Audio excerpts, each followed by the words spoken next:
नगर, राजेंद्र नगर और फायदा क्या था? छोटे बड़े सभी उम्र के लोगों को जिंदगी के नए रास्ते पर आगे बढ़ने के लिए बढ़ावा दिया गया। देश के भविष्य को उज्जवल बनाने के लिए सभी साधनों का उपयोग किया गया है। सारे देश में नदी घाटी योजनाओं की स्कीम के आधार पर काम शुरू हो गया। इनमें मुख्य हैं दामोदर घाटी योजना, भाखरा नागर, हीराकुद, लोअर भवानी, तुंगभद्रा, काकरापारा और गंगापुर। ये एशिया में अपने ढंग की सबसे बड़ी स्कीम है। इसमें 173 योजनाएं हैं, जिनमें से कुछ योजनाओं का काम पूरा हो चुका है और बहुत सी जगह काम जोर शोर से चल रहा है। इन सब योजनाओं का काम पूरा हो जाने पर अकाल का डर नहीं रहेगा और हमारे उद्योग धंधों के बिजली की जरूरत भी पूरी हो जाएगी। एक नए स्वतंत्र राष्ट्र की जरूरतों को पूरा करने के लिए हमारे उद्योग धंधों ने सचमुच बड़ी तरक्की की है। फौलाद और लोहे के अधिक उत्पादन से नई नई मिलें और नए नए कारखाने खोले गए। इन मिलों और कारखानों से हम अपने पैरों पर खड़े हो सकेंगे। हमारा उत्पादन बढ़ता जा रहा है और हम उस पूंजी को बचा रहे हैं जो हमें विदेशों से माल मंगाने पर खर्च करनी पड़ती थी। हमारे देश में हर साल छोटी बड़ी सभी चीजों का उत्पादन बढ़ता जा रहा है। भारत में बनी चीजों का उत्पादन 1947 में 97.5 था और आज 128.7 है। ये हैं देश के वो खास उद्योग जिनमें आजकल तेजी से काम हो रहा है। बिहार में सिंदरी का खाद का कारखाना, रावणकोर कोचीन में रेयर अर्थ फैक्ट्री, बंगाल में चितरंजन लोकोमोटिव वर्क्स और Hindustan ship building yard.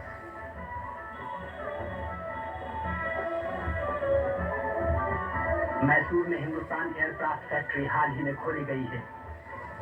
HT-2 नामक ये नए ढंग का ट्रेनर हवाई जहाज यही बनाया गया है।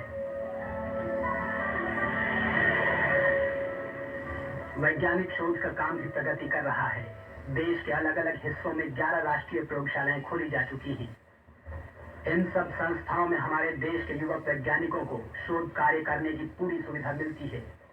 आज के इस वैज्ञानिक शोध कार्य से कल हमारे देश की आर्थिक स्थिति काफी सुधर जाएगी।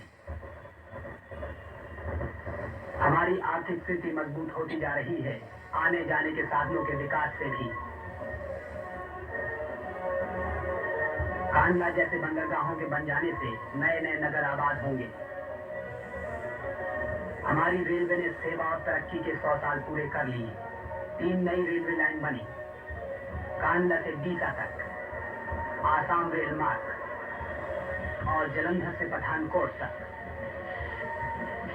शहरों में टेलीफोन सिस्टम का विस्तार होता जा रहा है। लोग इससे पूरा फायदा उठा रहे हैं। छोटे छोटे गांव में अब चलते फिरते डाकघर पहुंचने लगे हैं। रात की हवाई यात्रा से हमें और हमारी डाक को तेजी के साथ ठिकाने पर पहुंचाने का काम आसान बन गया।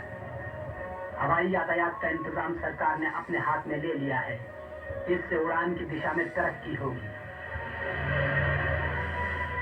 शांति या संकट के समय देश की सेवा करने के लिए नेशनल कैडेट कोर की स्थापना की गई।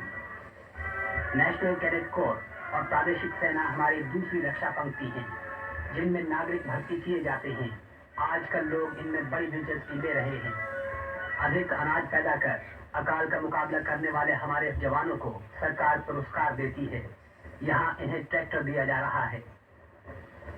शांति के दूत आचार्य विनोबा भावे के भूदान यज्ञ में अब तक 15 लाख एकड़ जमीन मिल चुकी है। ये जमीन उन लोगों में बांटी जाएगी जिनके पास जमीन नहीं है। अनाज की समस्या को सुलझाने के लिए 5 लाख एकड़ बेकार जमीन का सुधार किया गया है। खेती बाड़ी के नए तरीके अपनाए जा रहे हैं, जैसे कि चावल बोने का जापानी तरीका। इससे अपनी अनाज की जरूरत को हम खुद पूरा कर सकेंगे। प्लानिंग कमीशन के प्रयत्नों से 5 साल योजना बनी और इस महान योजना से सामुदायिक विकास योजनाओं का जन्म हुआ। इन योजनाओं का उद्देश्य है हम अपनी मदद आप करना सीखें। इनसे पैदावार बढ़ेगी, गांव की आर्थिक हालत अच्छी होगी। उद्योग धंधों में लगे हुए कर्मचारियों की भलाई के लिए भी बहुत कुछ किया गया है और बहुत कुछ किया जा रहा है। राष्ट्रीय स्वास्थ्य और बीमा योजनाओं से इन लोगों को काफी सुविधाएं मिल रही हैं। चलते फिरते अस्पताल बीमारियों का हरदम मुकाबला करते रहते हैं। क्षय रोग को रोकने के लिए बीसीजी के टीके लगाए जा रहे हैं।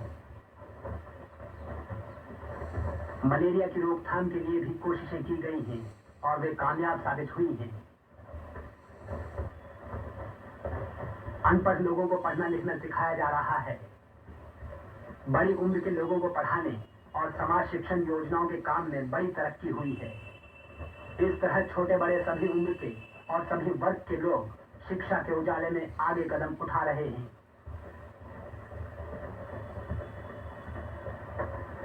यूनिवर्सिटी शिक्षा के क्षेत्र में भी काफी उन्नति हुई है। आज हमारे देश में 30 यूनिवर्सिटी हैं, जिनसे लगभग 650 कॉलेज संबंधित हैं। अंधे लोगों को खास ढंग से तालीम देने के लिए लगभग 50 स्कूल खोले गए हैं।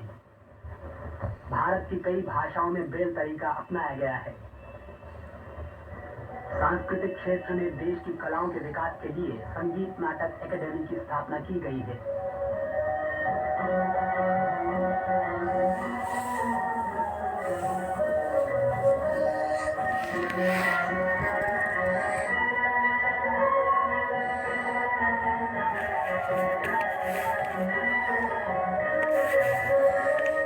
सारे देश में समय समय पर प्रदर्शनियां लगाई जाती हैं, जिनमें हमारी कलाओं का निखरा हुआ रूप दिखाई देता है। सन 1952 में भारत में अंतर्राष्ट्रीय फिल्म समारोह मनाया गया। बहुत से देशों के प्रतिनिधियों ने इसमें भाग लिया। एशिया में यह अपने ढंग का पहला समारोह था। बापू के दिखाए हुए रास्ते पर हम आगे बढ़े। हम जवाहरलाल नेहरू आजादी की राह पर राष्ट्रपिता के विचारों की रोशनी में, उनकी शक्ति के सहारे। गांधी जी की स्मृति में जनवरी 1953 में एक सम्मेलन हुआ। उनके संदेश और सिद्धांतों की ज्योत जगमगा उठी। जगमगा उठा उनकी आत्मा का प्रकाश, जो अनंत काल तक हमें मानवता का मंगल पथ दिखाता रहेगा।